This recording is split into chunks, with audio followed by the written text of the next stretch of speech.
大家下午好，我知道你们刚刚吃完午饭，所以应该都有点困。我希望在下面的20分钟，我可以让你们醒一下。不只是从这个吃饭的醒，但是希望是从我们现在怎么去行动到下一步，是吧？其实今天早上你们也听了很多演讲嘉宾关于元宇宙。我希望在下面一点时间，我们可以谈谈不只是它是什么，而且不只是有什么样的一些机会，但是我们怎么样可以一起去合作，怎么去避免它的一些未来的问题。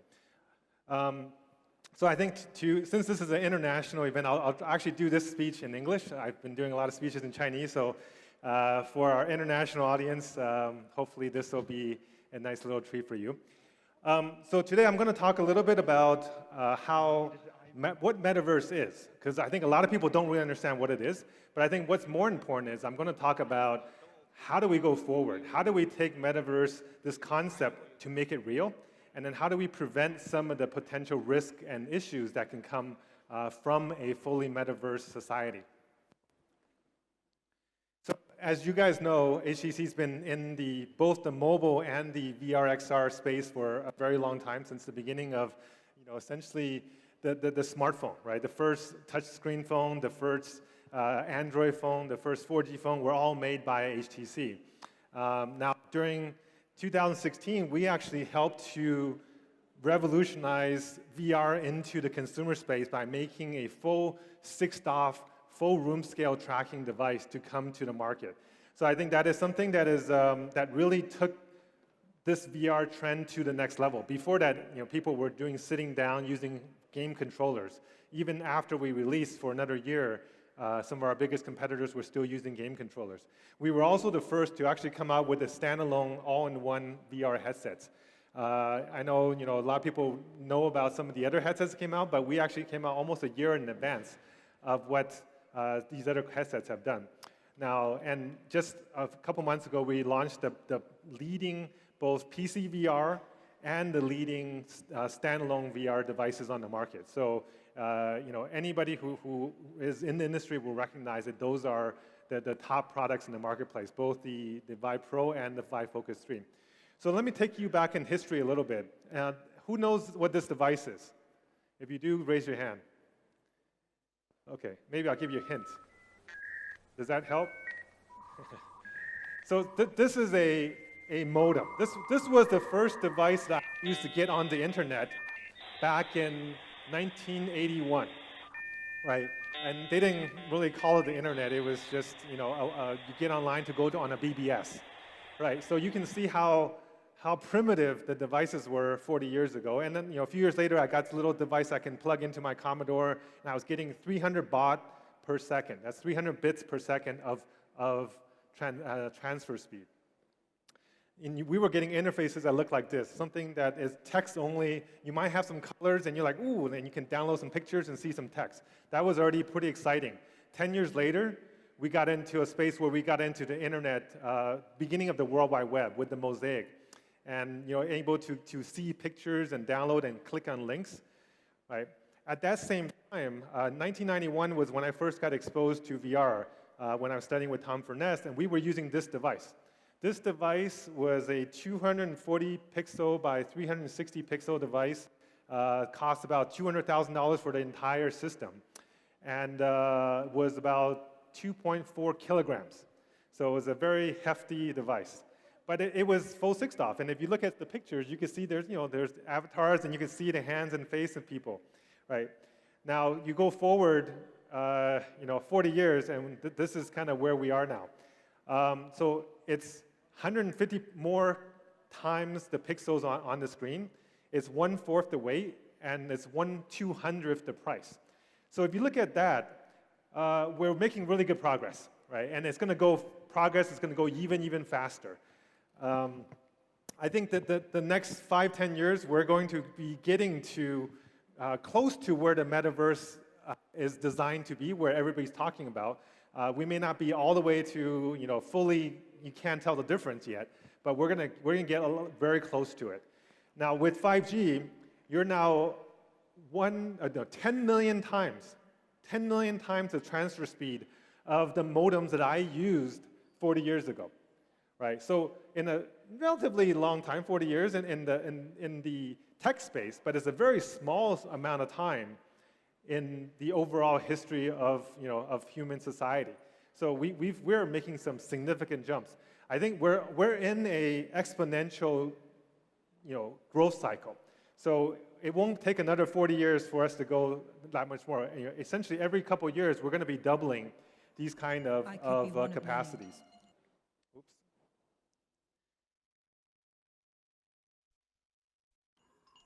I could be one. And so with this kind of performance, what you're going to get is this type of avatars, not the ones that we showed on the screen earlier. You're going to get realistic avatars that are going to be able to represent you individually. And it's all going to be rendered in real time on the net. In fact, these avatars that are being shown on the screen are not even, you don't even have to download an app. You can build these avatars through an online system that you just log on a website. Right? So it's amazing what's possible, and this is available today. Right? So just imagine what it's going to be like in another couple of years.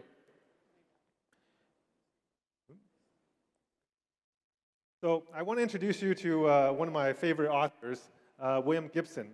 So he wrote some very important books, including Neuromancer, where the term cyberspace was introduced.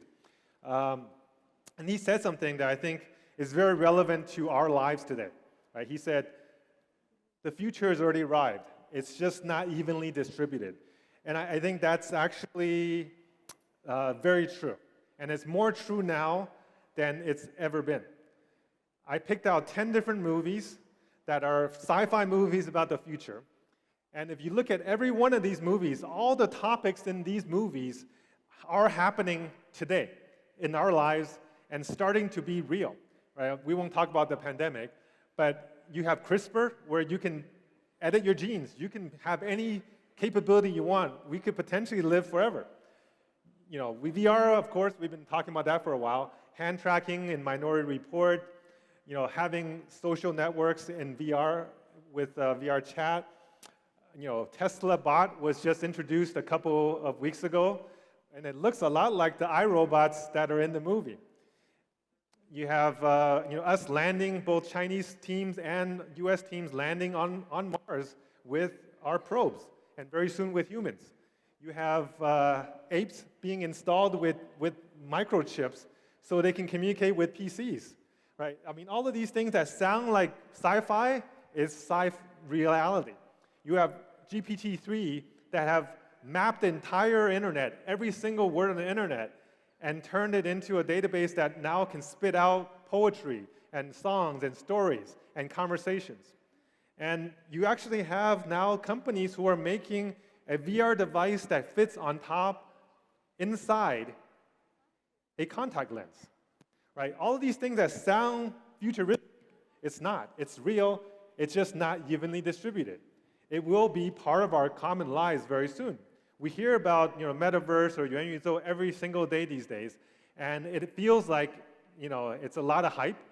And I think in some ways there is a lot of hype of thinking that it's real now. It's not real now, but it will be more important than what people think it is. Right? Just like back in the 1990s, people were talking about the internet, and people were saying, "Oh, it's overhyped," and companies were going public with zero revenue, and after 6 months of forming.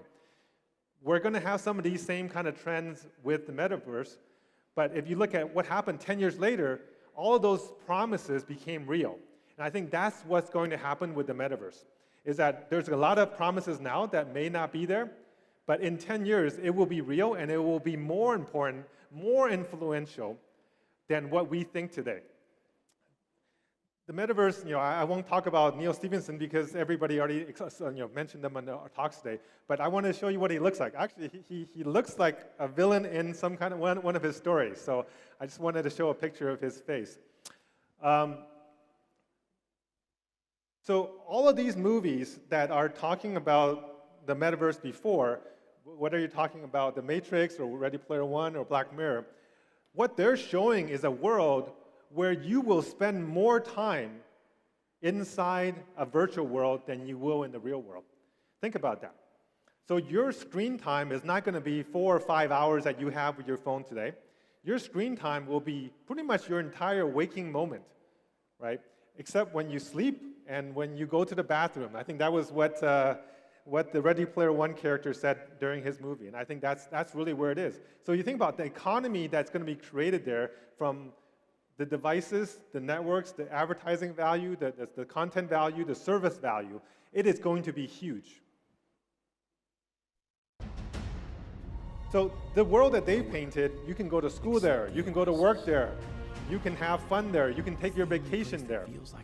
That is what it's going to be, right? And it's not going to be that far away because a lot of the infrastructure to make it happen, it already exists.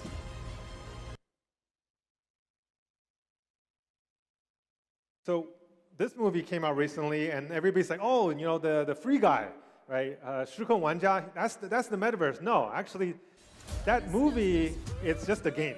It's just showing one corner of what could be the metaverse, populated by AI-driven NPCs, right? So I wanted to emphasize, because a lot of people think that 时空玩家 is the metaverse. No, that's just a very small part of what could be the metaverse, because it is not a open world, right? It is a very fixed world made by one company as one service.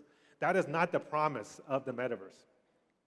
So I wanted to kind of let people know what the metaverse really could be and what things that we need to think about to keep it the way it should be, right? So I made up these 6 laws of the metaverse, and with a lot of inspiration and support from some of the materials I read from Tony Parisi, an old friend of mine.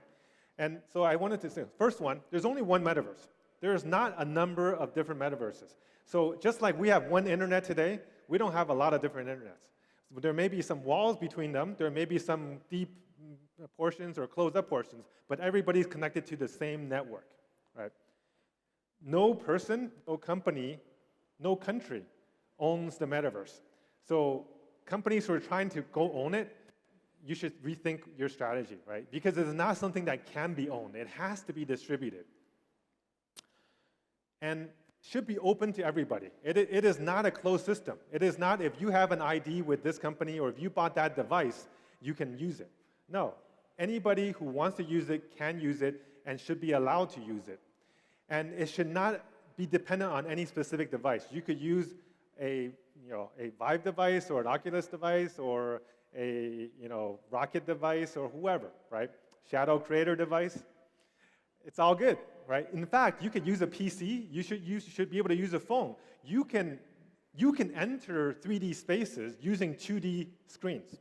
It just won't be immersive, but it will be an experience nonetheless. It will be an interactive experience.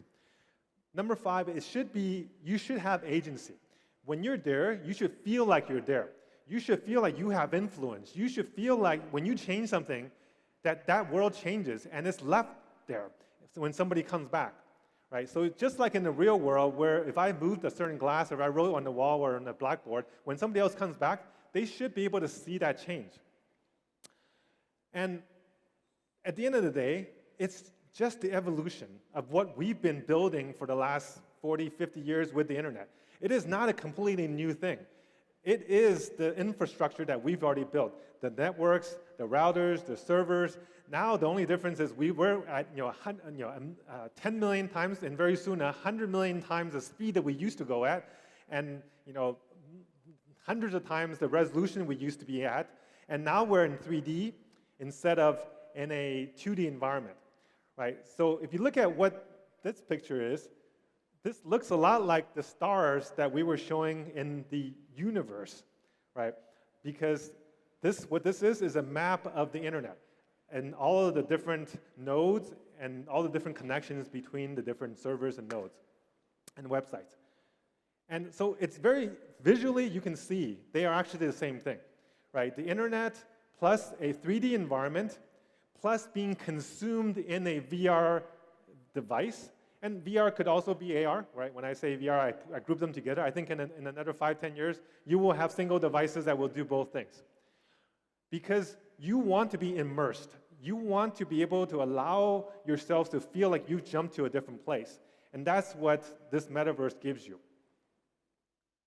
We've been very lucky that over the last 40, 50 years, every 10 years we've had a major technological transition from PCs to the web, to mobile, to VR, and now to kind of the next 10, 20, 30 years of the XR phase, which will kind of ultimately end in us achieving this metaverse concept, right? And we will be spending a lot of time there. 100 years ago, we had zero screens in our lives, and we were happy, right? But over the last 100 years, we kept adding screens, from movies screens to TV screens to phone screens to computer screens to tablet screens. And if you look at this trend, you feel like this is going to go, we're going to have 100 screens in our pockets. No, we're actually going to go the other way. With these immersive devices that you guys are seeing this morning and this afternoon and in the halls, you're going to find that we will be able to gradually replace every single screen that we used to have on our walls and we used to have in our pockets with something that's on our head. And very soon, we're going to get back to a phase where we have no more screens in our lives, because at some point, we're going to have a chip in our head, just like that monkey in the Neuralink demo, and we're going to directly connect to that neural network or the metaverse network, right? So we're going to be able to be freed again, because we won't have to worry about looking down our hands all the time. And this will actually happen a lot faster than a lot of people think. So I think as some of the earlier speakers mentioned, we've been trained over the last 30, 40 years to use the keyboard, the mouse, and the touchscreen as our interface. We need to be getting to much more natural interfaces: voice, eye control, mind control, physical haptics. All the things that we do in the real world, we're going to want to use that as the interface for the virtual world. And we're going to be, that metaverse is going to be part of every part of our lives. It's not just a game, right? It's not just going to be, I'm going there to have fun and get away from it. No, I'm going to go in there to actually work, learn, live, and play, and spend pretty much all my extra time in there. This is a real screen shot of our business meetings that we have with our internal team, right? You can see the environments that we can create for people to work in, and it feels very natural. This is a real current educational environment on our Engage platform, where teachers are teaching their courses with the support of 3D models and interactions to be able to take complex concepts and make them very acceptable or very understandable. In fact, there's another book I want to recommend to you of Neil Stephenson, is Diamond Age. It's a great book if you're into education and AI. And I think that's also part of our future. So since everybody's talking about Neil Stephenson's books, a lot of people haven't read this book, and it's one of my favorites. For training and for retraining, it's going to be so important over the next 20 years, 10 years. AI is going to replace a lot of workers. There's a lot of people that are going to be out of a job because AI can do their job better. So we need to retrain them to do new things, to have new capabilities. And VR is going to be a great way for them to do that. And they're going to do it in the metaverse. Of course, entertainment, we are having concerts, and we're going to have, movie festivals. All that is going to happen on this metaverse. And of course, location-based entertainment. People are going to, instead of going to the movie, they're going to go to this free roam world where they can walk around and play the characters in the movies. Here's a video of one of our partner companies who are taking our devices today in a free roam space, and they can play whatever character. They can see each other, and they will be able to have that full immersive experience, right? Both physical, location-wise. And in terms of fitness, if you look at, this is a guy playing VR. Look how much work he is putting in, because he feels like some zombie chasing him, right? And he's running away, right? This is how real it is, and it's going to make you exercise like you've never done before, but you won't feel like you're actually exercising. So fitness is going to be a real important issue for us, and we think that you're going to be able to stay fit in VR. In fact, we just had a study that just finished, and we had 40 different people join, a group that was using traditional exercise machines and ones that were using VR. And what we found was that people were 2.4 times more excited by the VR, but what's more important is that they were 4 times more likely to stay using VR, stay exercising than the people who are using non-VR devices. So I think I'm almost out of time, so I'm going to go really quickly now. So yeah, in the movie business, fashion business, e-commerce, everything's going to move to this new medium. Okay, art. So they're waving signs at me, so I'm going to go really quick because I want to go to the important part.